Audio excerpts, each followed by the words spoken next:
Nouvelle Vague est une exposition qui veut rendre hommage à la figure méconnue ou émergente du commissaire d'exposition, donc ce personnage qui accompagne l'artiste, ce conversateur avec l'artiste plutôt que conservateur comme il a pu l'être. C'est la question de savoir à quel point le commissaire d'exposition est un auteur.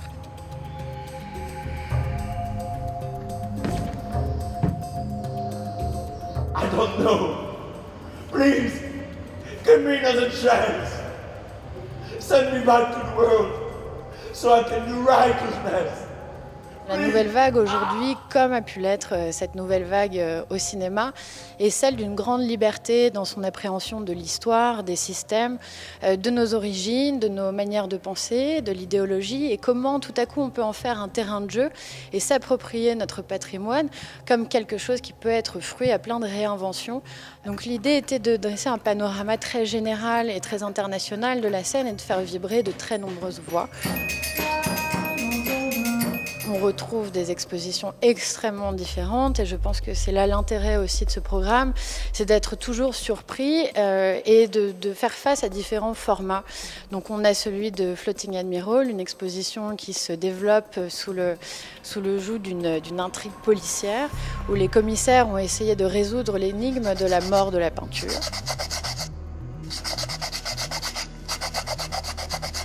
On a aussi le Club des Sous-Lots qui s'intéresse à l'aventure du Club des Sous-Lots qui à l'époque a été créé par Jean Painlevé, un des premiers à réaliser des documentaires sous-marins, très proches des surréalistes. Et les Sous-Lots du XXIe siècle ont essayé de revivre cette expérience historique et cette idée de groupe, d'avant-garde, de découverte de terrains inoubliés ou submergés.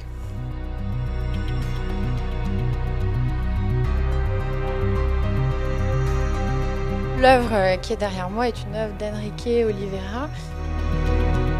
L'artiste était ici avec ses assistants pendant plusieurs semaines à modeler ce bois, à le tremper, à lui faire prendre corps avec cette salle dont on ne sait plus maintenant ce qui est réel, ce qui est fictif, ce qui appartient à l'œuvre, ce qui est en train de surgir des entrailles du palais. C'est la question de qu'est-ce qui est vrai, qu'est-ce qu'on considère comme vrai, qu'est-ce qu'on considère comme faux. Et donc une des premières œuvres qui introduit cette exposition par exemple est celle de Pilvi Takala, intitulée Real Snow White, où Pilvi Takala, déguisé en Blanche-Neige, va à Disneyland Paris jusqu'à ce que les gardes de Disneyland viennent lui indiquer qu'elle n'est pas la vraie Blanche-Neige et qu'elle n'a pas le droit de signer des autographes.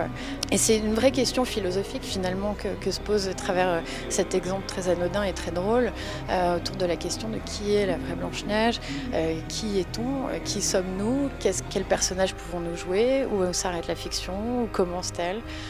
C'est une exposition qui s'intéresse à tous ces moments d'ambiguïté.